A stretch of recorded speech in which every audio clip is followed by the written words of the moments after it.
원숭이로 보는 거다 국민을. 국민을 원숭이로 본다 라는 주장에 대해서는 너무 모욕적이다. 도대체 기본소득은 뭐 하자는 거냐. 가장 정의롭고 공정한 방식이라는 거죠. 무지성으로 준다라는 거에 대해서 전혀 동의할 수가 없고, 제가 봤을 땐 절대 안 되거든요. 국민한테 돈 주는 정책에 대해서는 재원 따지고 부자 세금 깎아줄 때에는 곳간이 거덜나더라도 입을 닫는 것 근데 그렇게 하시자는 거잖아요, 모델을. 아니 잠시만. 그러니까 라는 거예요. 그러면 아니죠. 네, 안녕하십니까. 저는 기본소득당 최고위원 맡고 있는 노서영입니다. 좌파입니다. 안녕하십니까. 인천 연수구 인천시의원 김우성입니다. 저는 좌파 실용주의입니다. 네, 안녕하십니까. 국민의힘 광진을 구의원입니다. 저는 우파입니다. 개혁신당 서울시당 대변인 이호엽입니다. 저는 중도 우파입니다. 여러분들은 지금 그 말에 반박합니다를 보고 계십니다.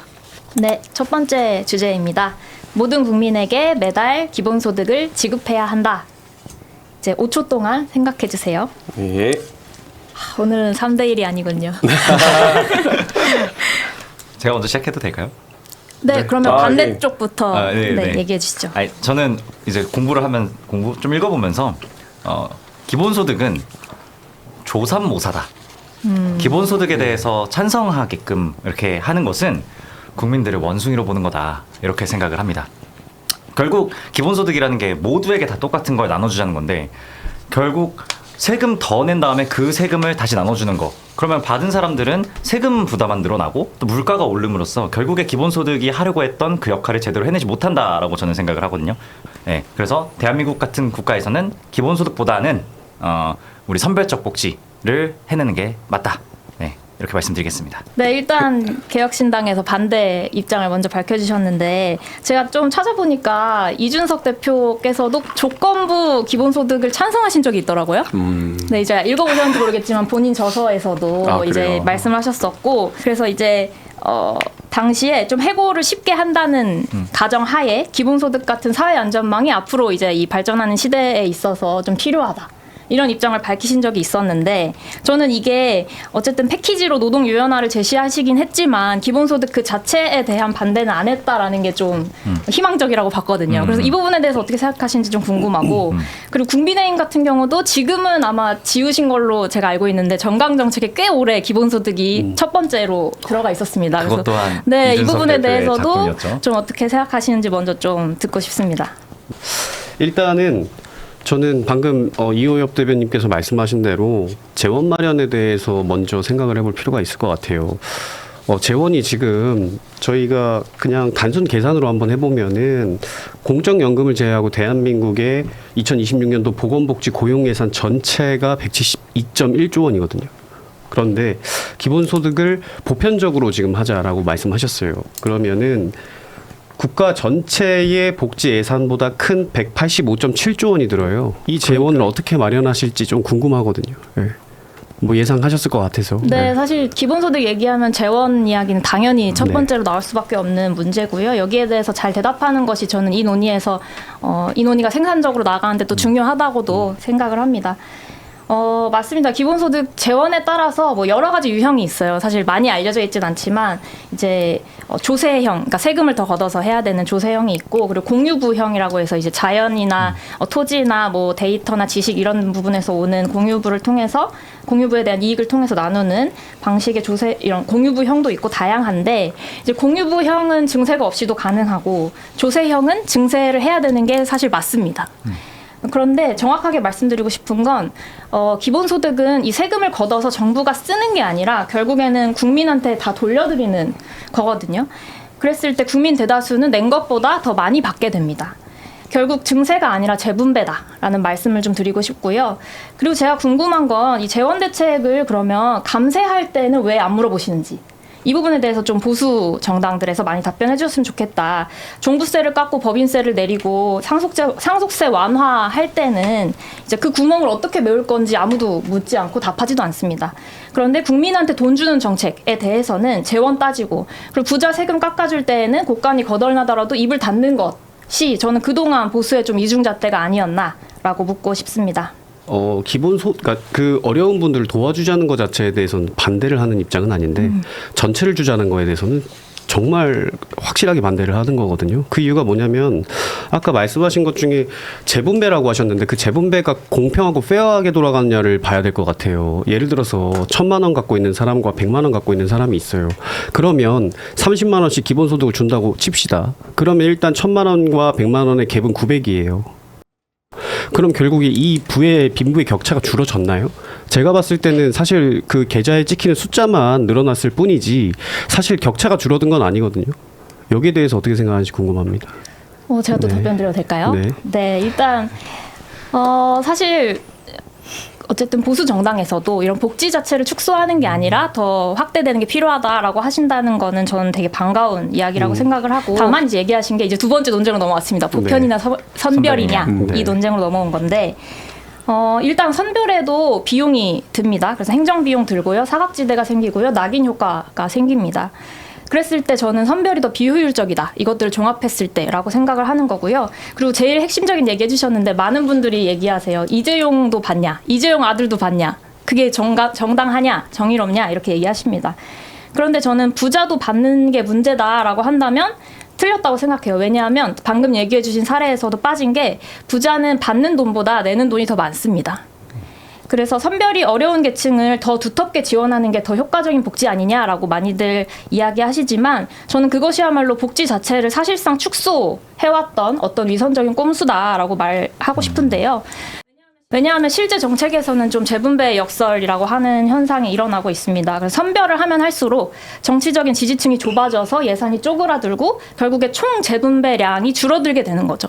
그래서 제가 이제 부자가 더 많이 낸다라고 했는데, 그러면 부자들의 저항을 어떻게 이겨낼 거냐라고 또 물어보실 것 같아요. 근데 거기에 대해서는 이 기본소득을 잘 설계한다면 거의 대다수의 국민들이 수혜가 더 크게 됩니다.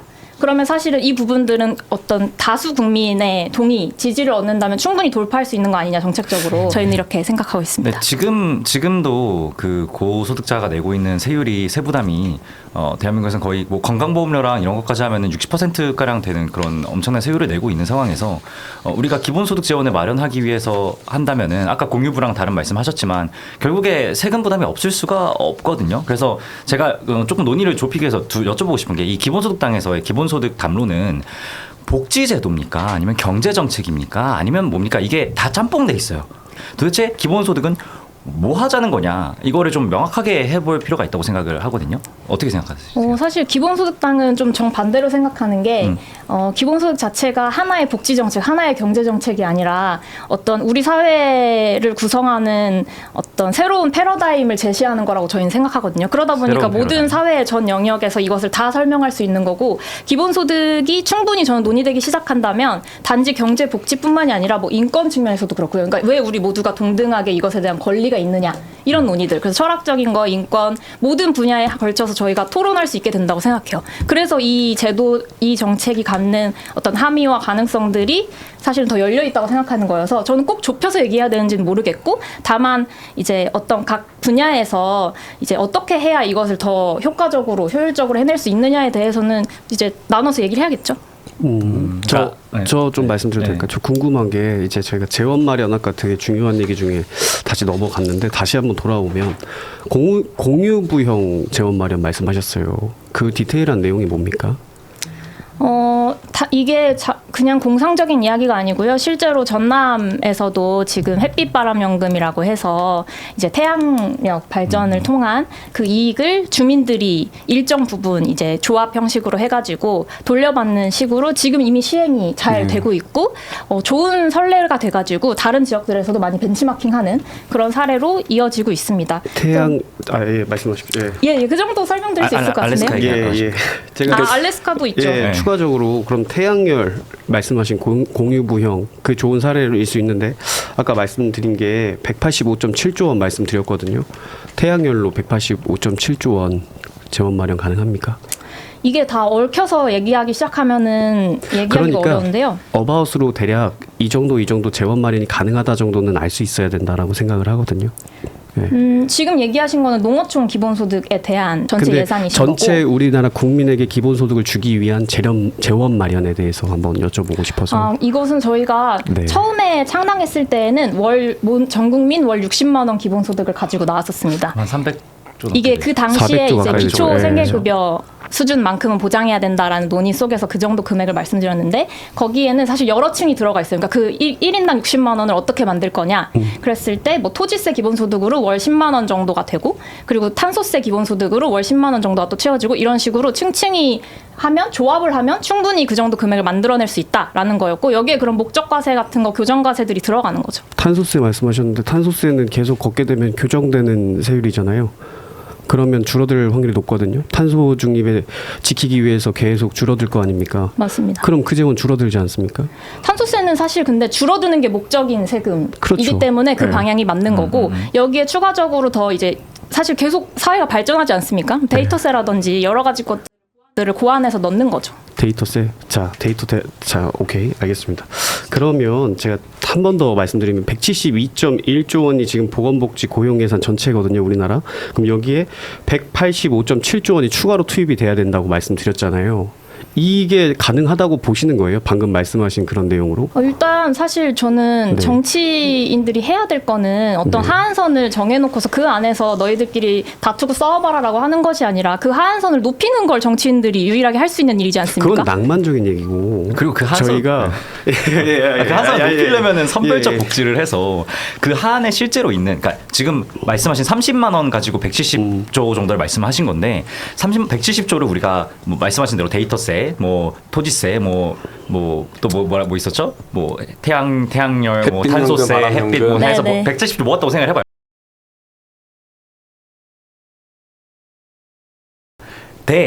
이걸로 자 그럼 이거를 우리가 30조씩 뿌려주자.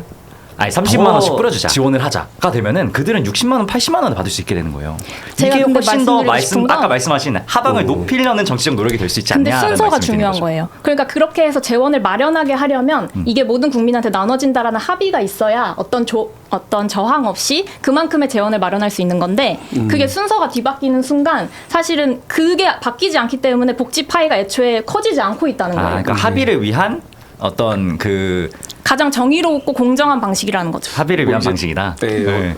사실은 좀 더 이제 편하게 이해하기 쉽게 말씀을 드리자면은 우리 예를 들어서 그 교통을 이용하는 데 있어서 지하철, 버스 이용하는 데 있어서 우리가 환승을 우리 상위 70% 부자는 환승 안 하고 돈 없으신 분들만 할 수 있게 이렇게 만든 구조가 아니잖아요. 그 이유는 뭐냐면은 환승 구조를 넣음으로써 발생하는 그 손해가 수천억 원이 들어요. 근데 그 비용조차도 어쨌든 세금을 많이 내는 분들로 인해서 그 부분이 이제 차감이 되는 건데 그럼 그분들은 버스나 지하철 안 탑니다. 그분들은 애초에 이용하지 않는 대중교통에다가 본인들이 내 세금을 투여가 되는데도 불구하고 그거에 대한 불만이 없으세요. 왜냐? 본인도 원하면 언제든지 그 대중교통을 탈 수 있는 혜택이 주어지는 보편적인 복지이자 경제적인 그 장치가 있기 때문입니다. 이게 이 말씀 주신 것 중에서도 중요한 것이 이 선별적 복지를 하게 되면은 그 저항이 생기기 마련입니다. 예를 들어서 70%로 정했어요. 그러면은 69%와 71%의 경제적 차이는 어마어마하게 큰가? 이 기본소득을 받을 수 있냐 없냐의 차이가 생기냐? 이거부터 따져야 되고요. 그리고 중요한 것은 이 70으로 할 것인지 50으로 할 것인지 30으로 할 것인지에 대한 행정적 비용이 어마어마하게 됩니다. 예를 들어서 우리가 10만 원씩 30만 원씩 전체적으로 그냥 다 뿌리고 그 상위 10% 분들은 예를 들어서 우리 이재용 회장님이나 최태원 회장님이 주민등록증 딱 들고 와서 행정복지센터 가서 기본소득 달라고 하진 않을 거 아니에요. 예를 들어서 그러니까 그분들을 배제하려는 행정적 수요 없이 알아서 상위권 분들은 기본소득에 대한 것을 포기하고 소멸되게끔 하는 행정적 절차가 있답니다. 예. 그래서 그것을 적극 활용하면은 자연 소멸되는 것, 환급되는 것들 포함하면은 말씀하신 대로 30만 원씩 줘도 180조라고 하셨지만 이 상위 10% 빼고 이것저것 남은 걸 절제하면은 180조까지는 안 가고요.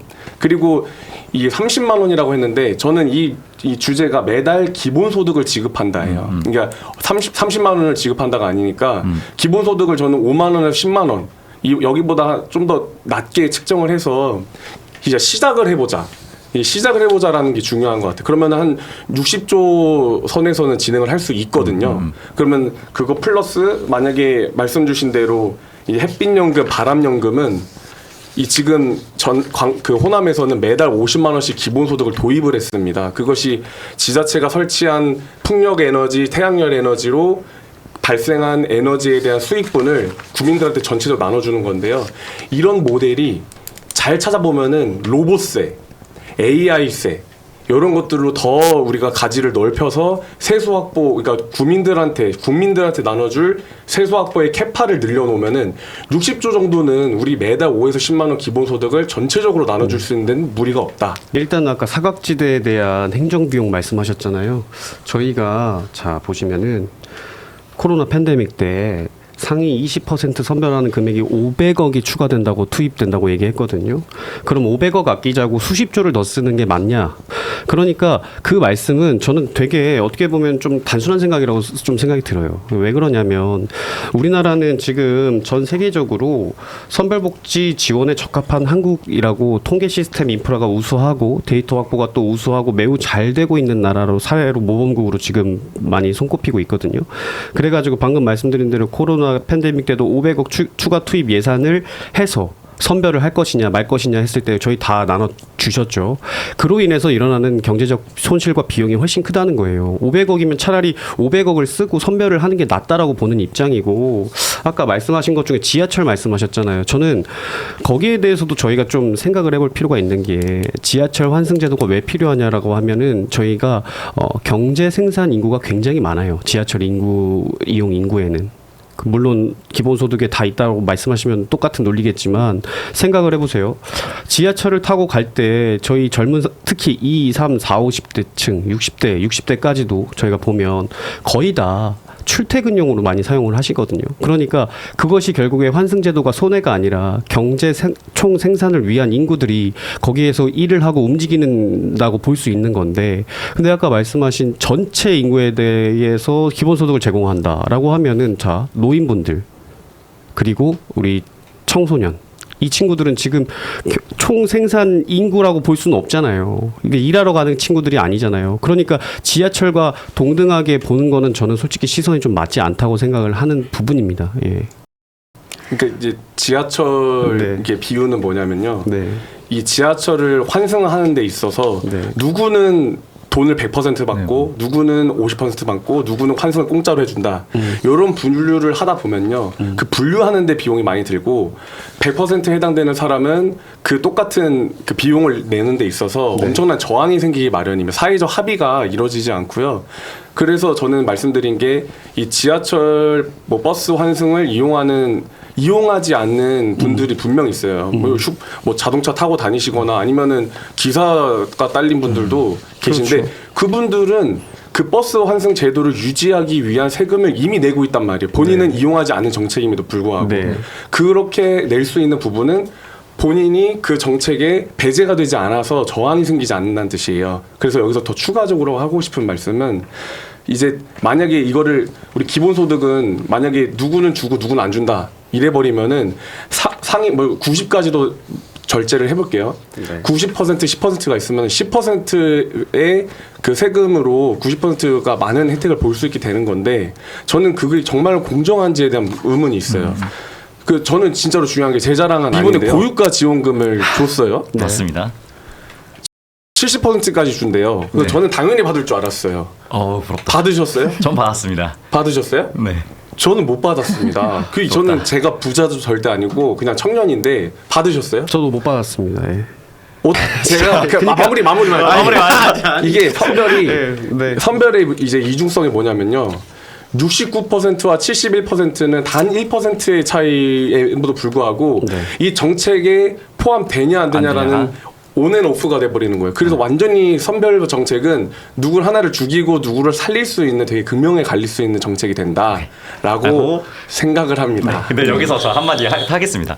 일단 제가 결국 이 기본소득의 담론이 굉장히 넓어서 아까 말씀 주신 것처럼 진짜 그냥 새로운 패러다임이다 보니까 어디부터 어떻게 말씀을 드려야지 될지 모르겠단 말이에요. 근데 핵심인 게 지금 말씀하시는 게 기본소득은 부자들도 받으니까 그들은 동의할 거야 라는 거잖아요.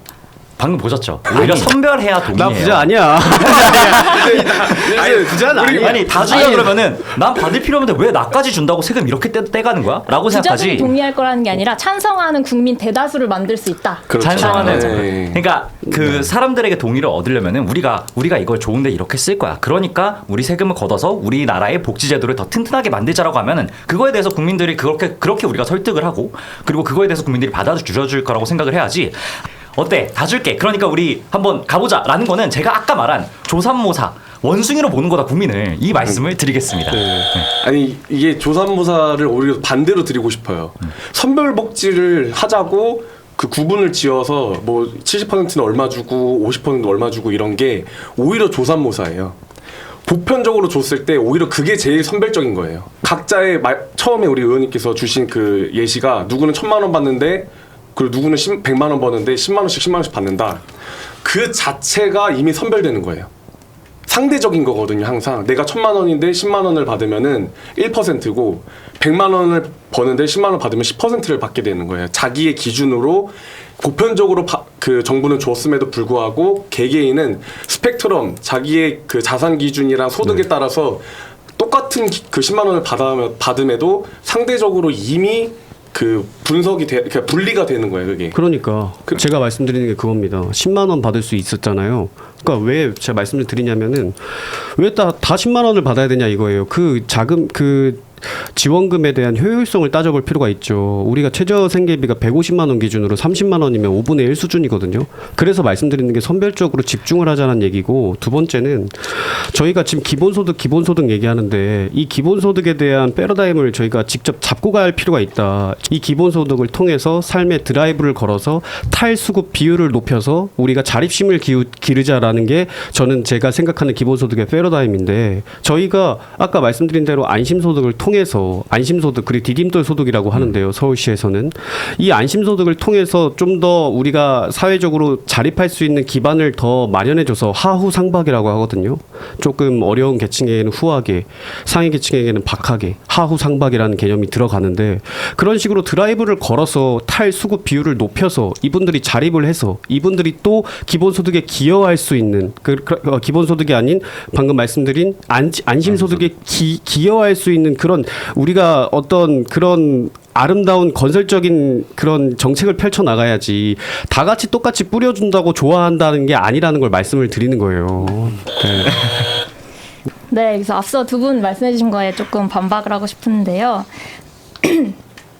일단 그러니까 기본소득이 조사모사이기 때문에 국민을 원숭이로 본다라는 주장에 대해서는 너무 모욕적이다. 그러니까 너무 국민들에 대해서 모욕적으로 얘기하는 부분이기도 하다. 기본소득을 모욕하는 것이기도 하지만 그렇죠. 좀 그런 생각이 들고요. 왜냐하면 사실 기본적으로 기본소득은 그러니까 방금 의원님 얘기해 주신 거랑 정반대인데, 복지를 기존에 이제 시혜로 바라보는 프레임을 정면으로 뒤집자라는 기획입니다. 왜냐하면 기본소득은 모두에게 그만한 권리가 있다라고 얘기하는 거거든요. 그랬을 때 기본소득 권리고 결국 지금의 불평등이 너무나 심각하기 때문에 모든 개인이 실질적 자유를 누리고 살 수 있냐라고 했을 때 그렇지 않잖아요.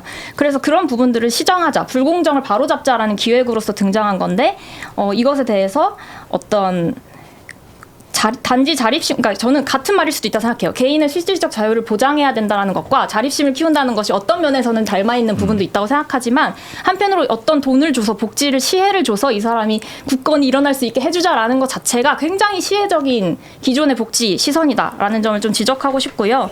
그리고 아까 사실 코로나 코로나 전국민 재난지원금 이야기도 나왔었는데, 사실 그때 선별하지 않고 모두에게 줘서 어떤 경제적 손실이 있었다 이런 식으로 좀 이야기를 하셨었는데, 사실 그때 오히려 아니요, 어떤 모두에게 줘서 경제적 손실이 있었다고 말한 게 아니라 500억 정도면 선별복지가 가능했는데 굳이 다 줄 필요가 있었냐라고 말씀드렸거든요. 아니, 근데 네. 오히려 그때 사실 그걸 지급했기 때문에 어떤 세계적인 경제의 난 속에서도 우리나라가 기존의 어떤 물가 상승률을 더 높이지 않는 그렇죠. 선에서 사실은 경제를 유지할 수 있었고, 네. 그리고 최근에 이제 이재명 정부 들어서 민생 회복 지원금 같은 경우에는 오히려 경제를 성장시켰죠. 경제가 성장했다가 예, 말씀하십시오. 네, 지금 제가 이거 말씀을 드려야 될 것 같은데 우리가 그 KDI 연구 보고서 따르면은 그때 당시에 우리가 민생지원금 카드로 받아가지고 카드로 썼잖아요. 실제로 우리가 준 금액이 예를 들어 뭐 10조다 그러면은 그 중에 한 20-30%만 실제로 소비 증대 효과로 일어났습니다. 그러니까 한 10조 뿌리면은 사람들이 원래 쓰던 것보다 한 2-3조 더 쓴다는 거예요. 그럼 나머지 7-8조는 어디 갔을까? 저희는 원래 체크카드로 그냥 결제를 하잖아요. 어느 날 여기 15만 원이 더 들어있는 거야. 썼어. 그러면 받은 돈, 우리가 코로나 재난지원금이든 민생지원금이든 이게 먼저 나가죠. 그러면 그 다음 달 지났을 때 내 통장에 한 15만 원에서 20만 원 남아 있는 겁니다. 그럼 이게 다 어디로 갈까요? 자산시장의 버블이 결국 일으키는 거예요. 당시에 그렇게 일어났을 때마다 그 뒤로 몇 개월만 보면요. 주식시장, 코인시장, 부동산시장 다 엄청난 물가 상승이 일어나고 있거든요. 그해 소비자 물가 상승률 1%도 되지 않았습니까? 그 물가 상승률이고 그거는 자산 시장을 봐야죠. 네. 그렇죠. 그게 그리고 물가가 안 오르는 이유는 마찬가지예요. 그러니까 쓰라고 10조 줬는데 2에서 3조 쓴 거예요. 7조 어디로 갔어요? 자산 시장으로 간다는 거예요. 그러면은 결국 이거는 부의 재분배를 통해서 우리는 재분배해서 좋을 거라고 생각했지만 오히려 소득 격차를 일으키는 결과가 나왔다는 거죠. 아니요, 이번에 민생회복 소비 쿠폰 같은 경우에는 사실 국민들이 90% 이상 이제 사용을 했는데 98%인가 제가 마지막으로 봤을 때 거의 다 이제 사용을 했는데 준 건 사용을 했죠. 근데 그 준 건 당연히 사용을 하는데 안 줬을 때보다 실질적으로 소비가 몇 % 늘어났냐? 를 보는 거예요. 그러니까 당연히 10만 원 받았으니까 그 10만 원 썼는데 그것 때문에 내가 원래 쓰던 내 돈 10만 원은 통장에 남았다는 거죠. 근데 사실 이 시기에 이 제도가 아니었다면 어떤 소상공인의 순매출을 이만큼 증대시킬 수 있었을까? 그리고 사람들이 못 가던 치과 가고 안경 맞추고 하는 것들이 가능했을까라는 점에서 이것만큼 효과적인 대안이 있었냐라는 걸 얘기하고 싶은 거죠. 아니요. 네, 선별했으면 더 제가 효과적일 말씀드리고 거라고 싶은 거는 생각합니다. 좀 다른 생각이에요. 안경 못 맞추고 치과 못 갈 정도의 그런 분들을 안경만 맞추는 걸 치과까지 갈 정도로 지원을 해주자라는 게 제 생각이고요. 그게 제 말이에요. 네. 네. 아니 왜 안경만 맞추고 끝나요? 치과도 가고 미용실도 가고 더 갈 수 있게 해줄 수 있어요. 보편적이 아닌 선별적으로 하면 우리가 안경만 맞추던 사람들이 치과도 갈 수가 있어요. 그리고 두 번째 제가 말씀드리면 이 고유가 피해 지원금 이 지자체 매칭을 해서 부담을 전가한 사례를 좀 말씀드려 볼게요. 자, 2026년도에 1회 추가 경선 예상으로 편성을 했어요. 추경으로 편성을 했습니다. 중동 전쟁발 고유가 고환율 고물가 대응으로 소위 소득 하위 70%에게 10만 원에서 60만 원씩 줬어요. 총 사업비 6조 1,400억 나왔거든요. 지방비 1조 3,200억 매칭했습니다. 경기도 하남시에서 교부세가 10억 원이 늘었는데 고유가 지원금 10% 부담만도 약 30억 원 소유. 그리고 가평에서도 공공의료기관 건립 100억 원. 노인회관 건립 80억 원 등 기존 수건 사업이 후순위로 밀릴 위기가 있다. 이게 이 기본소득과 비슷한 고유가 피해 지원금을 통해서 지방자치단체에서 해야 할 일들에 대해서 매칭금을 부과하다 보니까 해야 할 일을 못하고 있어요. 그러면 자, 제가 한번 여기 최고님하고 의원님께 여쭤볼게요. 본인들 30만 원 받는 게 더 중요해요? 아니면 노인회관 건립하고 공공의료기관 건립하는 게 더 중요해요? 그거는 사실 정부 지원금이 커져야 되는 문제고요. 그리고 잠시만요. 이 지원금은 잠시만요. 노인과 지금. 잠시만요. 노인과 공공 네. 모두에게 사실 지급되는 네. 돈이죠. 저희만 받는 돈이 아니라. 그래서 제가 말씀드리는 게 그거예요. 결국에는 불평등을 초래하고 있는 게 기본소득이란 얘기예요. 어르신들이 지금 노인회관 갈 수 있었고 공공의료기관 갈 수 있었는데 이 수건 사업들이 밀리고 그 다음에 하남시에서도 교부세 10억 늘었는데 이 고유가 지원금 30억 때문에 순부담 증가했고 과천시의회 윤화 의원님 같은 경우는 정부가 4조 8천억 원 편성하면서 지방정부에 1조 3천억 원을 부담시켰다고 지방선거 앞둔 시점에서 현금성 지원은 선심성 정책으로 오해 부를 수 있다라고 판단을 했고 저는 그래서 말씀드리는 게 뭐냐면 모티베이션을 드려야 된다는 거예요. 저희가 30만 원 받아서 노인회관 건립하고 이런 후순위로 밀릴 게 아니라 오히려 모티베이션을 줄 수 있는 청년 내일 저축계좌. 10만 원 저축했어? 그럼 20만 원, 30만 원 더 얹어줄게. 자, 두 번째 청년 도약계좌 똑같은 얘기고요. 내일 채움 공제 그리고 국민 취업 지원제도, 청년 일자리 도약 장려금, 소상공인 정책 자금, 노란우산 공제, 온누리 상품권 가맹점. 온누리 상품권은 저희 지역에서도 굉장히 활발하게 하고 있는데요. 저희 소상공인들이 너무 어려우니까 이 돈을 주는 게 아니라 소상공인들이 어려우니까 우리 손님들이 결제를 하면 7%를 페이백 해주는 형식이에요. 그게 오히려 더 좋은 방식 아닌가요? 그러니까 네. 지금 그리고 아까 제가 드린 질문에 대해서 답변을 좀 부탁드릴게요. 그러면 제가 오히려 네. 역질문을 드릴게요. 네. 그 우리 예전에 경북 산불이 네. 대형 화재가 있었습니다. 네. 그때 어쨌든 그 도지사님은 국민의힘이신데 전 도민한테 산불 피해 지원금을 했어요. 그게 어쨌든 특정 어쨌든 상황에서의 기본소득의 유형이거든요. 그게.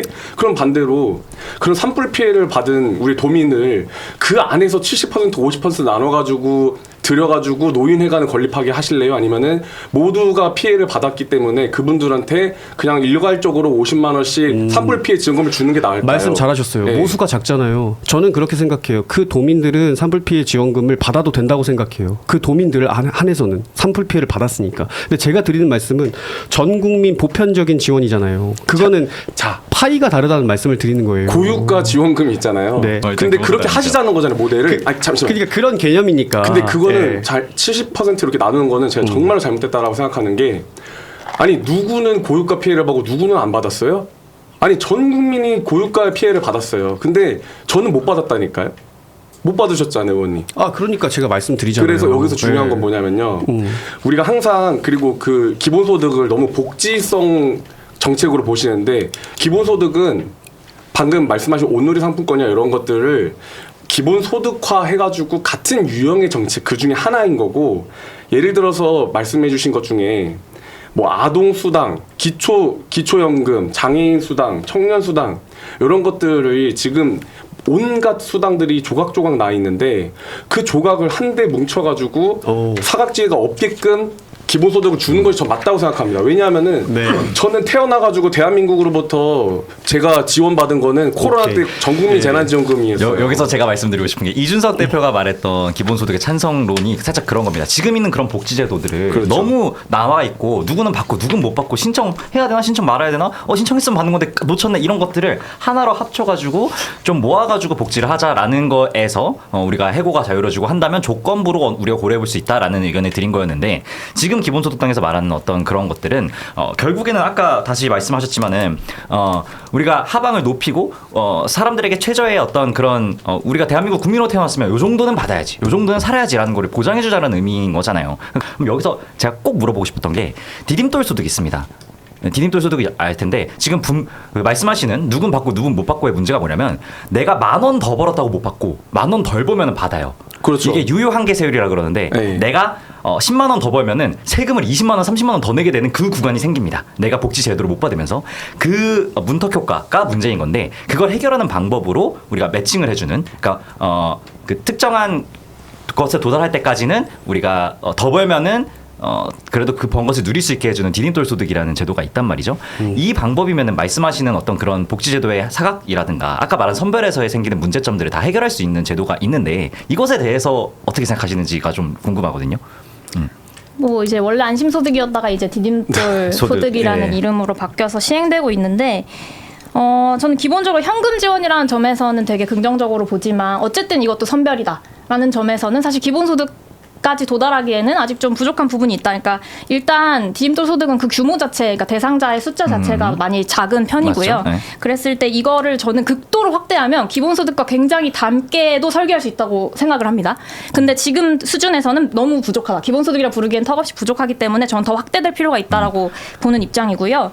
그리고 또 아까 이제 그런 모든 수당들을 좀 통합해서 하나로 하면 어떨까라는 얘기 해주셨는데 이게 어쨌든 전통적으로 보수 진영에서 얘기하는 기본소득 소득이. 모델이죠. 맞아요. 그랬을 때 저희 당 같은 경우는 제가 이제 얘기한 게 보수의 기본소득인가요? 네, 그렇습니다. 그래서 감사합니다. 이제 아동수당 보수당 되셨어요. 저희도 제발. 이제 이 생애주기 내에서 그러니까 아동수당이나 기초연금은 기본소득에 통합할 수 있다고 생각을 해요. 이제 기존에 받으시는 금액보다는 높아야겠지만 네, 그리고 다만 이제 장애수당 같은 사회수당은 좀 별도로 두어서 유지하는 것이 맞다. 왜냐하면 부가적으로 필요한 부분이 네. 있으니까요. 그렇게 생각을 하고 그리고 플러스 그렇다고 해서 공공 서비스를 줄이는 건 안 된다. 정도의 입장이 저희 당론이다라고 말씀드리고 저는 싶고요. 진짜 여쭤보고 싶은 게 이게 이 복지라는 거는 사실 그런 게 있잖아요. 한 번 도입되면 기대와 수혜 집단이 생기는 한 이를 다시 되돌리기가 매우 어려워요. 우리가 코로나 팬데믹도 있었고 그동안에 고육과 지원금 사태 그리고 그 전쟁 이런 여러 가지의 경기 침체나 그리고 인구 감소 변인적 충격에 대비를 해야 되는데 이 기본소득이라고 딱 박아놓고 전 국민 30만 원씩 준다 이렇게 박아놓고 스타트를 해버리면 이 조정 통제가 불가능한 비대한 상시 고정 지출을 어떻게 제가 감당을 할 수 있을지 궁금해요. 네. 저는 좀 그래서 반대로 얘기하고 싶은 게 아까 네. 얘기해주신 여러 지금 시행되고 있는 좋은 복지 정책들 나열을 해주셨었어요. 그랬을 때 다 좋은 정책들이죠. 네. 그런데 사실 그거를 계속 하자라는 건 그냥 기존 복지제도 하던 거 있던 거 계속 하자라는 거예요. 그러면 아니죠. 기존 복지제도에서 아까 말씀하신 선별하자? 예, 아까 그렇죠. 디딤돌 소득 그리고 확대한다면은. 디딤돌 소득이 부족하다고 말씀하셨는데 저는 거기에 전혀 동의할 수가 없어요. 왜 그러냐면 예를 들어 볼게요. 최저 생활이 가능한 수준이 200만 원 수준이라고 하면 150만 원 받는 사람한테는 50만 원만 주면 되고 190만 원 받는 사람한테는 10만 원만 주면 되는 거예요. 이렇게 해서 최저 생활이 가능하게끔 보장을 해줘서 좀 더 사다리 계층 사다리 이동을 유도를 한다는 건데 그래서 탈수급률을 높여 나가는 방식이거든요. 제가 100만 원을 받아도 30만 원 받아야 되고 90만 원을 받아도 월급으로 30만 원을 받아야 되고 50만 원을 벌어도 30만 원을 받아야 돼요. 이게 과연 효과적이냐는 거지. 차라리 90만 원 받는 사람한테 110만 원을 지원해주면 최저 생계가 지원이 되니까 200만 원으로 맞춰주면 훨씬 더 편하잖아요. 이게 재원상으로도 36.6조 원이면 해결된다는 서울시 통계가 있어요. 디딤돌 소득이. 근데 180조 원의 거의 4배에 달하는 수치거든요. 근데 효과는 훨씬 좋다고 생각을 해요. 근데 이게 네. 예를 들어서 그 소득이 없어요. 소득이 없는데 집안이 너무 좋아가지고 어쨌든 뭐 아르바이트든 근로소득이 없음에도 불구하고 먹고 살 수가 있습니다. A가 있고요. 네. B는 정말로 힘들어요. 그래서 2잡, 3잡 뛰어서 소득이 좀 많이는 들어오지만 지출되는 구조가 많아요. 근데 우리가 정부가 봤을 때는 그런 세부적인 내용을 못 보잖아요. 정성평가는 어렵습니다. 네. 그런 두 개의 A랑 B를 봤을 때 우리 방금 말씀하신 선별복지를 하게 되면은 B한테 가야 될 돈이 A한테 더 많이 가게 될 수 있는 최악의 상황이 아니, 생기고요. 세부적인 사항을 왜 못 본다고 생각하시는지 모르겠어요. 국민연금이나 실제로 건보료도 이런 일이 다 아니 그런 우리나라가 식으로 건보료나 국민연금 다 자산소득 수준으로 잡아서 다 하잖아요. 보고 있잖아요. 이거 근데 약간 네. 정치적 얘기해도 돼요? 예, 그럼요, 말씀하시죠. 그럼요. 아니 예. 우리 사실은 김건희 전 여사님은 건보료가 진짜 최저로 받으셨어요. 그렇게 네. 수많은 돈이 있는데. 그거는 전 그렇게 말씀드리고 싶어요. 그거는 제도를 악용하는 거에 있어서 그럼 그런 분들이 보완을 해나가야 될 부분이지. 제가 말씀드리는 건 우리나라 현재 시스템이 있잖아요. 그 시스템 안에서 우리가 모수를 더 넓혀가면 되는 부분인데 방금 말씀하신 거는 아니 우리가 이걸 디테일하게 확인할 수 없고 파악할 수 없으니 다 주자 이 말씀이신 거잖아요. 저는 거기에 대해서 동의할 수가 없다는 거죠. 그러니까 그런 게 일부가 있는 거고요. 일부가 뭐냐면 있다. 저는 예. 예를 들어서 뭐 서울은 온누리 상품권이라고 하나요? 저희 그 인천은 인천 이음 카드라고 하는데 지역 화폐 온누리는 전국 다 돼요. 아 예, 그래요? 예. 어쨌든 서울에서도 하는 게 있고 인천에서도 하는 게 있고 전국이 이제 지역사랑 상품권이라 해서 이제 지역에서 쓸 그쵸. 수 있는 캐시백을 줘요. 그 캐시백을 뭐 누구는 뭐 최대 한도를 얼마를 하고 누구는 뭐 몇 퍼센트를 줄 수 있다 이렇게 나눠버리게 되면은 네. 그 이음카드는 그 지역사랑 상품권 뭐 민생회복 쿠폰 이런 것들은 효과가 없습니다. 이게 우리가 어쨌든 지금 저희 그 온누리 상품권이 원래 10% 페이백이었거든요. 근데 지금 상반기에 다 소진될 것 같아서 7%로 줄였어요. 충분히 효과를 보고 있다는 얘기거든요. 그러니까 제가 말씀드리는 게 이런 거예요. 이런 효용성 있는 대책들이 많다. 방금 온누리로 말씀드렸지만은 10% 주던 걸 왜 7%로 줄였냐. 정부에서 이 예산이 너무 빨리 소진되니까 어떻게 보면 조정을 한 거거든요. 그러니까 이런 식으로 아까 제가 말씀드렸듯이 동기부여가 되는 지원들은 충분히 가능한데 그냥 무지성으로 준다라는 거에 대해서 전혀 동의할 수가 없고 아까 이제 다시 통계 시스템에 대해서 다시 말씀드리면 저희 나라는 이제 디플로 노벨 경제학상 수상을 한 분이 얘기를 했어요. 2023년이죠. 네. OECD 디지털 조세 평가 행정 모범 우수국으로 우리나라 선정이 됐거든요. 우리나라에서 방금 말씀하신 거는 모수를 확대 안 할 뿐이지 모수를 확대하면 충분히 할 수 있는 시스템과 우리 인프라가 구축이 돼 있다는 말씀을 드리는 거예요. 예, 말씀하세요. 예. 근데 사실 이제 조금 반복적인 이게 이야기가 나오고 있는 것 같아서 마지막으로 사실 제가 좀 반대하는 분들께 드리고 싶은 질문이 있었어요.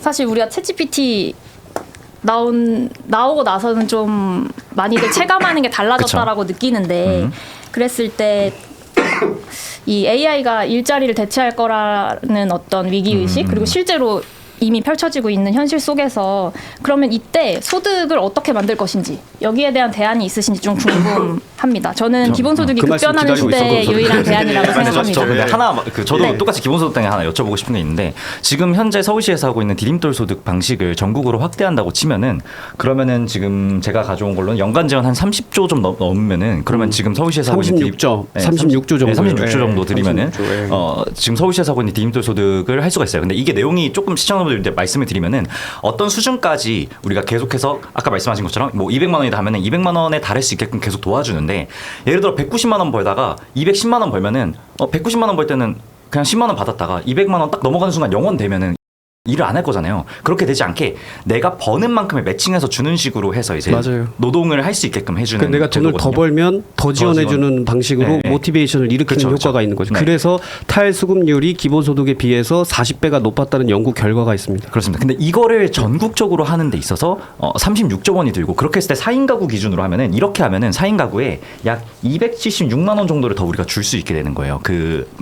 근데 그냥 기본소득으로 30만 원씩 준다 그러면은 그것에 6배 달하는 거의 6배 달하는 180조 원을 쓰면서 120만 원밖에 못 주는 겁니다. 인당 그렇죠. 30만 원이니까. 거기다가 지자체 매칭 부담을 아마 전가할 거라고 저는 그렇죠. 생각이 듭니다. 그래서 네. 저는 기본소득당에다가 요 디딤돌 소득이 훨씬 좋은 방식이 아니냐라는 말씀을 하나 드리고 싶고 AI에 대해서는 하나 챗GPT가 21년도 나왔다고 가정을 했었을 때 그때 이후로 전 세계적으로 지금 실업률이 유의미하게 엄청 올랐다라는 증거는 아직까지 없습니다. 그런데 저는 그 위협이 왔을 때 그때 고민해도 되는 거지 그때 되면 생산성이 굉장히 늘기 때문에 조세도 엄청나게 바뀔 수 있거든요. 그래서 그때 가서 논해야 되는 거지 지금 미리 겁내서 그런 제도들을 만들어내는 것은 우리가 산업혁명 때 러다이트 운동 했던 거랑 비슷하게 그때 직업 다 없어지는 줄 알았거든요. AI로 통해서 새로 생길 산업들을 생각하면은 우리는 이거 조금 천천히 시기상조니까 천천히 지켜봐야 된다라고 생각을 그리고 드리겠습니다. 추가적으로 AI 쪽에 영향받는 직업군들 같은 경우는 오히려 기본소득보다 안심소득이나 디딤돌 소득이 더 효과적이라고 보는 겁니다. AI 쪽으로 열심히 지금 일하고 계신 분들은 사실 임금이 더 올라갈 확률이 높아요 앞으로. 그리고 더 많이 활용해 나갈 예정일 거기 때문에 그러니까 더 어려운 사람에게 약자 그러니까 항상 민주당 진보진영 그리고 우리 기본소득당에서 말씀하신 약자와의 동행에 대해서 저희는 더 약자에게 드라이브를 걸어주자라는 그런 측면으로 말씀을 드리는데 왜 굳이 괜찮게 열심히 잘하고 있는 분들한테 뭐 생각해 주시는 건 당연히 감사한데 왜 이렇게까지 재원을 저희가 확대해 나가면서 이렇게 해야 될지는 사실 이해하기는 어렵습니다. 예. 개인적으로. 저는 예. AI 시대 대안에 대한 질문에 대해서 그때 가서 고민하면 된다라는 건 사실 정치 세력으로서 굉장히 안일한 태도다라고 생각을 하고요. 이미 2030년에 저희 휴머노이드 다 자동차 공장 들어온다고 하고 그러면 사실 너무 많은 사람들에게 이건 조만간 1, 2년 내, 2, 3년 내에 불어닥칠 현실이거든요. 그러면 직업 교육이라든지 AI가 나왔을 때 AI를 사람들이 사용할 수 있게 하는 AI 교육이라든지 또 AI가 생겼을 때 새로 나올 직업에 대해서 우리가 논의한다든지 혹은 그때 AI 경쟁에서 국가가 생존할 수 있게 산업 역량을 키우다든지 그런 고민을 해야지 돈을 어떻게 줄까를 고민하는 게 저는 그 고민은 그때 가서 하시는 게 그러니까 그런 직업제 교육은 너무나 필요하겠지만 사실 30년 전부터 계속 나왔던 얘기이고 근데 그랬을 때 사실 지금까지 비정규직만 늘어난 결과가 있었고 여기에 대해서 그런 재교육과 직업 훈련이 필요하지만 그렇게 훈련받은 다음에 또 일자리가 줄어들 수도 있잖아요. 사라질 수도 있잖아요. 여기에 대한 대안은 수도 고민해야 되는 거 있잖아요. 아니냐. 그러니까 수도 있잖아요. 그러니까 그 수도 있잖아요는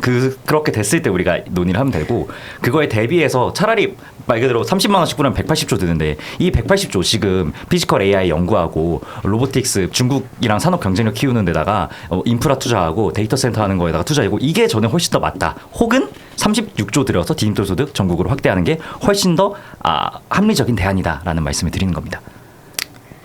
디딤돌 소득에 대해서도 네. 사실 서울에서만 해도 지금 규모가 너무 작다, 범위가 너무 작다라는 게 제일 큰 문제라고 저는 범위가 생각을 작다는 하는데 게 어떤 범위 말씀? 수혜 규모가 매우 작습니다. 그게 왜 작은 거냐면은 시험으로 해보기 때문이에요. 이게 좋다라는 거를 우리가 검증해봐야 되는 단계잖아요. 그러니까 3년간 진행을 했던 거고. 그러니까 기본소득 하는 거 3분의 1도 아니고 5분의 1 넣으면은 전국적으로 확대할 수 있다. 그렇죠. 그래서 검증의 단계이기 때문에 지금 어쨌든 제가 다시 말씀드릴게요. 기본소득이 그럼 검증이 됐나요? 기본소득은 사실 경기도 청년 기본소득이 지금 6, 7년째 경기도 하면서 청년 기본소득 굉장히 좋은 말씀 결과들을 잘하셨는데 내고 있죠. 좋은 결과 아니죠. 그거에 대해서 유의미한 결과가 나오지 않았다는 연구도 많아요. 그러니까 그거를 무지성으로 좋은 결과가 나왔다라고 할 게 아니라 아니 실제로 기본소득과 아까 제가 말씀드렸잖아요. 디딤돌 소득에서 탈수급 비율이나 이런 게 통계로 나왔잖아요. 그러니까 저는 이런 검증 자체도 필요하다고 보는데 사실 이 검증이 된 것 같지도 않고 그렇다고 그거는 좀 보는 자료가 달라서 그런 것 같아요. 그래서 너의 그러니까 정보는 맞고 나의 정보는 틀리다 이렇게 반대로 아니 가거든요. 틀리다고 그렇게 할수 말씀을 없다는 드리는 거죠. 건 아닌데 그거를 전적으로 동의할 수는 없다. 근데 저희들은 통계로 말씀을 드리잖아요. 탈수급 비율이 있었고 그리고 디딤돌 소득은 하우 상박 개념으로 조금 주는 분들은 좀 적게 받을 수도 있고 많이 근데 결국에는 최소의 생활을 유지할 수 있게 도와준다라는 개념은 저희가 계속 말씀드리잖아요. 경기도 청년 기본소득도 통계가 나와 있습니다. 어떤- 그래서 네, 이 어떤 통계가 나와 참가자들의 있어요? 정신적 네. 정신 건강이 상당히 네. 됐고 그리고 삶에 대한 만족 정신 건강이 상당히 어떻게 됐다고요? 상당히 좋아졌고 정신 건강? 네, 예, 정신 예. 건강이라든지 이런 부분이 상당히 호전됐고 그리고 삶에 대한 만족도 그리고 저는 제일 중요하게 생각하는 게 기본소득의 장점은 이 사회 구성원으로서 이 사회에 대한 소속감에 대해서 굉장히 고취된다는 점도 중요하다고 봐요. 그러니까 단지 경제적인 지금 부분뿐만이 말씀하시는 아니라 게 보니까 되게 포괄적이고 뭉뚱그려진 가치들이에요. 그러니까 근데 제가 그걸 어떻게 조사할 수가 없냐면 그러니까 기본소득 그러니까 제가 정신건강 좋아지셨나요? 소득감 올라가셨나요? 다 이해하고 정신 건강이 좋아졌다. 저는 여기에 대해서 진짜 이걸 어떻게 정량적으로 우리가 이게 사실 저희가 재원을 쓰고 예산을 쓰면 어쨌든 정량적으로 검증하고 결과를 도출해내야 돼요. 자, 말씀하셨죠. 정신 건강이 좋아졌다. 자, 리커트 5점 척도를 합니까? 그 두 번째, 삶에 대한 만족도가 좋아졌다.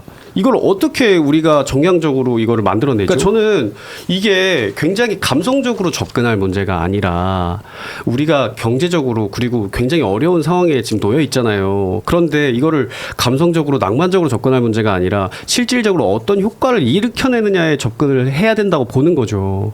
그러니까 물론 모든 재원이 잘 마련되고 우리 재원의 폭이 넓다면 이런 생각도 저는 되게 존중하거든요. 근데 저희가 지금은 적어도 지금은 그러긴 쉽지 않은 시대라는 거를 말씀드리는 거죠. 여러분 이렇게 토론의 열기가 뜨겁고 또 더위가 이렇게 왔을 때는 딱 좋은 상품이 나왔습니다. 여의도몰 오늘 상품 아이스 홍시와 파인애플 바입니다. 씨 없는 청도 홍시를 얼린 아이스 홍시와 파인애플을 그대로 얼린 아이스 파인애플까지 10개 꽉꽉 담아서 드리는데요. 여름 한정으로 25,900원에 무료 배송해드립니다. 아이스크림 대신에 시원하게 과일 디저트로 한번 드셔보시죠. 네. 영상 설명 더보기랑 그리고 고정 댓글 링크 통해서 구매하실 수 있습니다. 냄새 진짜 달달하네요. 그죠? 네, 달달하네요. 냄새부터가 맛있어요. 그래 이거 한 개씩 나눠주니까 얼마나 좋아요 보편적으로. 무슨 소리 하세요? 배고픈 사람 그렇게 줬으면 지금 선별적으로 먹고 있잖아요. 그쵸? 우리만 먹고 있잖아요. 우리만 지금 먹는 우리 거죠. 광고하는 사람들만 먹고 있잖아요. 예? 드시고 싶 저기 한 개씩 안 드세요 똑같이. 저분들은 지금 이걸 드실 입장이 아니지. 우린 이거 광고해야 되는 사람들인데. 그러니까 선별적으로 주는 게 맞지. 자 이게 아이스크림 먹는 것보다 이렇게 과일을 얼린 걸 드시는 게 요 날씨에 와, 딱 근데- 더 좋을 것 같아요. 시원해요. 진짜 시원해. 맛있는 진짜 거. 달달한 냄새가 많이 나고. 제가 사실 홍시 별로 안 좋아하는데 한번 먹어보겠습니다. 이게 씨도 없으니까 그냥 훅 먹을 수 있으니까 좋네요. 그대로 얼린. 맛있는데요? 근데 요즘 아이스크림 밖에서 사 먹으면은 한 2, 3천 원 하거든요. 요거 하나씩 식사 대용으로 식사하시고 후식으로도 좋고요. 안 그래도 당 떨어졌는데 너무 좋아요. 맛있네요. 딱입니다. 아이스 홍시. 와 달달하네요. 근데 진짜 맛있다. 진짜 맛있다. 저 열기가 확실히 식는다. 그죠?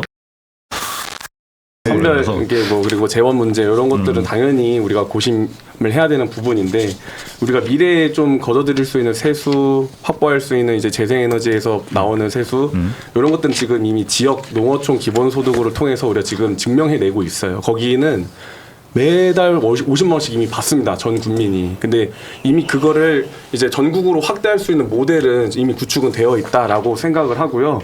저는 이거 발상의 전환이 필요하다 생각해요. 이게 10만 원씩 받는 게 아니라 저는 각자가 다 내고 있는 세금이 다 다르겠지만 세금을 전체를 그냥 절세를 해준 모든 국민이 10만 원씩 세금을 덜 내게끔 왜냐하면은 뭐 10만 원을 어떻게 보면 내가 낸 세금으로 그 10만 원 받는 게 아니에요 구조가. 예를 들어서 국가 정부가 한 600조에서 700조를 세수가 있는데 그 중에 10만 원 정도면 한 60조 정도거든요.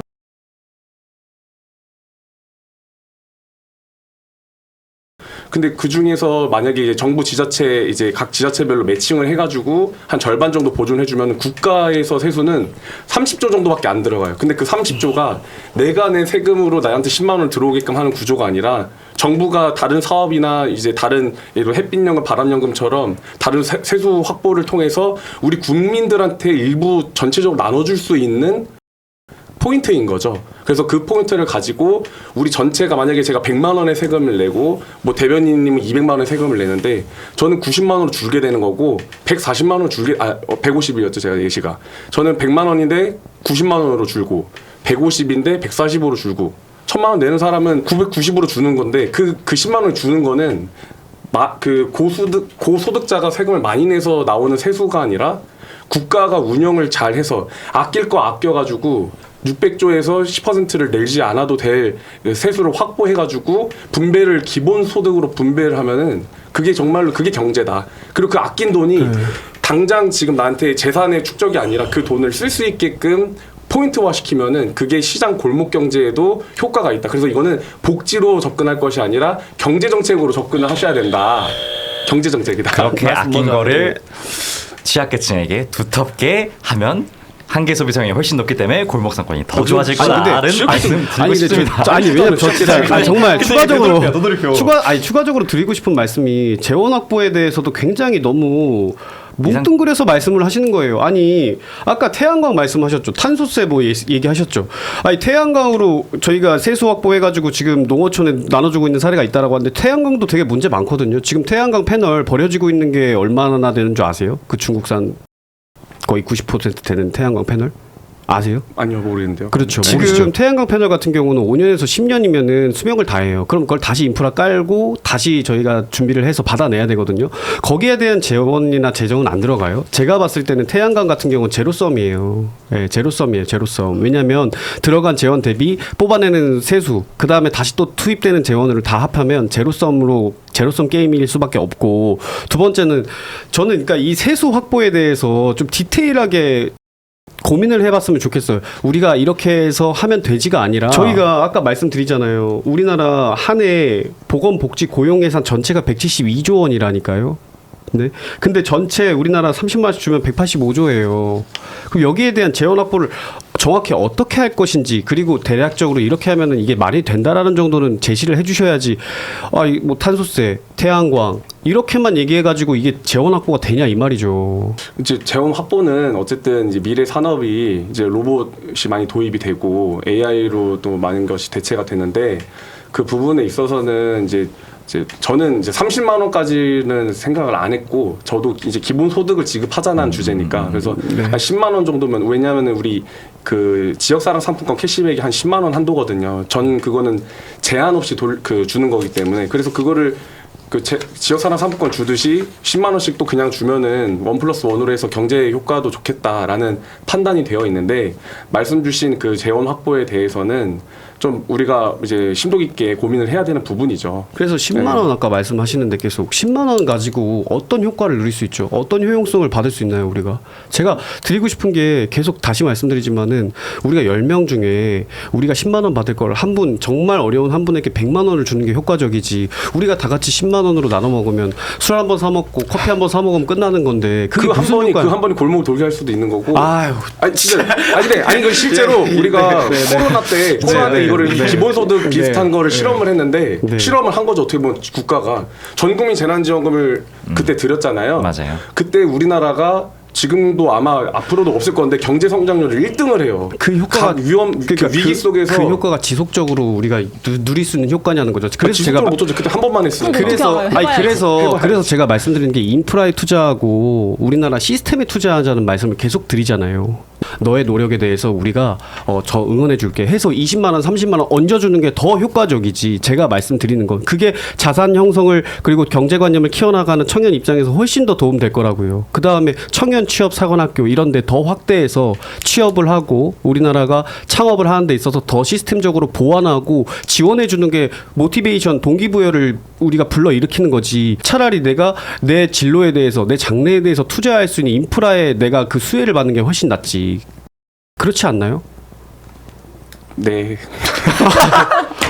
네, 그래서 미안합니다. 아니, 기본 아, 그 저희 부분은 공감합니다. 저도. 예. 아니, 우리 말씀을 너무 잘하시네요. 미안합니다. 국회로. 아니 진짜 미안합니다. 예, 제가 너무 흥분해서. 아닙니다. 죄송합니다. 네. 아니 근데 제가 또 억울한 게 지난번에 무슨 여성 짐직 얘기할 때는 그 재원에 대해서는 그냥 뭐 방식을 여성 짐직하려면 2조 원이 더 넘게 들고 막 연간 운영비 이런 것들 근데 있는데 저도 그때는 재원 확보에 대한 맞아요. 문제를 한 번도 고민 안 하시더니 저 근데 그 재원량 확보 조금만 얘기하면 저도 지나서 사실 그 얘기를 많이 들었고 봤어요. 근데 오히려 여성 진집을 하잖아요. 재원 확보가 더 추가되지 않아도 된다는 얘기가 연구가 있어요. 그 왜 그러냐면 지금 현재 이거 근데 너무 딴 얘기예요.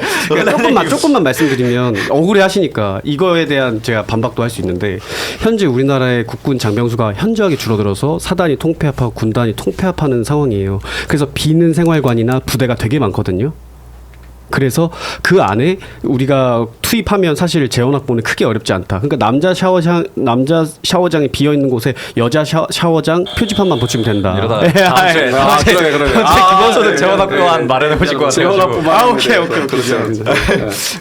네, 저 미안. 마무리로 한마디만 해도 될까요? 저 디딤돌서도 그 얕다라고 말씀하시고 끝났는데 나 너무 궁금해. 나 이거 진짜 너무 궁금해요. 아니, 다른 얘기를 이기도 하고 왔잖아요. 왔어요. 방금 얘기해 주신 거에 관한 얘기를 좀 하고 싶었는데 사실 기본소득당은 그런 뭔가 혁신성장, 산업혁신에 반대하는 진보정당은 아니고요. 오히려 혁신성장을 통한 이익이 나올 때 거기에 좀 기존엔 어쨌든 기업들이 성공하면 기업들 배가 불리는 방식으로 끝이 나는데 그게 아니라 국민 지분을 좀 설정해가지고 어떤 배당의 방식으로 그래서 그런 방식에도 기본소득이라 이름 붙이고 충분히 시행할 수 있지 않을까 어떤 세수에 관해서는 그렇게도 확보할 수 있지 않을까 기업 이런 배를 생각이 불린다는 있고. 개념이 어떤 개념인지 다시 설명해 주실래요? 그러니까 마치 박정희 시대에 이제 대기업들이 성장한 것에 대해서 어쨌든 그때는 낙수 효과를 모두가 또 기대하기도 했었으니까요. 그래서 국가가 기업에 투자를 하고 기업이 그걸 통해서 성과를 낸 것이었죠. 그러니까 지금 방금 말씀하신 건 기업에 관한 거고 제가 말씀드린 건 개인 역량에 관한 얘기잖아요. 그건 또 다음 얘기로 말씀드리려고 그러니까 했어요. 기업 배불리는 얘기가 왜 나왔냐 이 말씀. 이거는 제가 그 세수 관련해서 네. 기본소득에 있어서 지금의 새로운 세수, 그러니까 새롭게 그 재원을 어디서 가질 수 있냐라고 그 했을 때 세수를 거의 기업이 내야 돼요. 아니죠. 우리 이거 그냥 우리 4시까지 그냥 기본소득 얘기만 할까요? 우리가 기본소득 재원 마련하려면 자 우리 이거에 대해서 다 부정하실 수 있으세요? 이 법인세 만약에 인하하면은 우리나라에서 지금 3% 정도 인상하면은 9조 원 정도가 모인대요.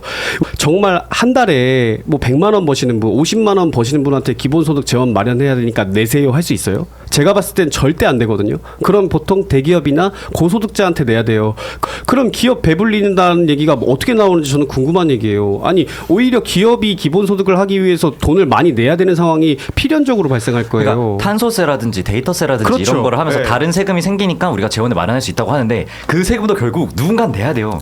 전혀 다른 모델을 얘기하고 있었습니다. 저는 이제 산업혁신을 통해서 초과이익이 나오는 이런 시대가 초과이익이라는 됐는데 게 어떤 의미로 말씀하시는 거예요? 반도체. 네, 반도체에서 호황이 있다거나 호황이 물론 있다거나. 그게 얼마나 갈지 뭐 이런 것들이 지금 난제이긴 하지만요.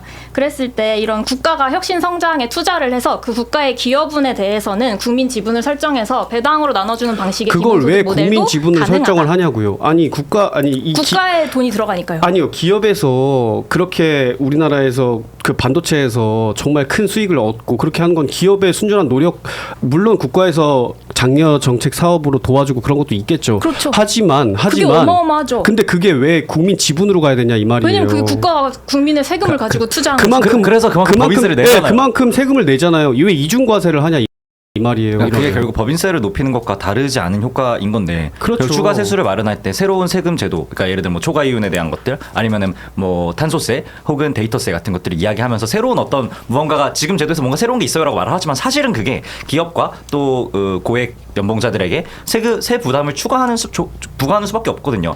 월 30만 원 기준으로 저희가 계속 말씀드리고 있는데 그게 180조 정도고 지금 국가 한해 쓰는 돈이 한 700조 좀 넘죠. 네, 그렇게 됐었을 때 이 180조 기초라는 재원을 어떻게 마련할 거냐에 대해서 어쩔 수 없이 계속 여쭤볼 수밖에 없는 거죠. 사실 미국도 네. 근데 이미 이런 방식들로 기업한테서 받고 있거든요.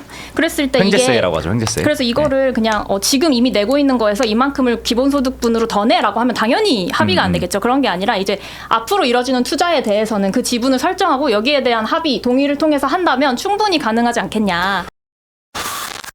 그럼 마지막으로 10초씩 지금 입장을 한 문장으로 정리해 보겠습니다. 그 모든 국민에게 매달 기본소득을 지급해야 한다라는 주제로 지금 말씀을 저희가 나눠봤는데요. 저는 개인적으로는 그렇습니다. 기본소득 자체에도 반대하고 아까 말씀드린 대로 하우상박 조금 어려운 분들에게 후하게 그리고 좀 어느 정도 여유 있으신 분들한테 좀 박하게 해서 선별적으로 하는 게 무조건 맞다라고 생각이 들고요. 그리고 두 번째는 차라리 그 재원을 우리나라 인프라나 미래 자원에 투자하는 게 맞지 이거를 일회성으로 휘발되는 30만 원씩 이렇게 이렇게 기본소득으로 제공한다. 전 여기에 대해서는 동의할 수 없습니다. 예, 이상입니다. 일단 기본 소득은 복지보다는 경제 정책이 좀 가깝다. 그리고 현재도 기본 소득은 이름만 다르지 모든 분야에서 내가 받지 않는 부분에서 이미 지금 시행이 되고 있습니다.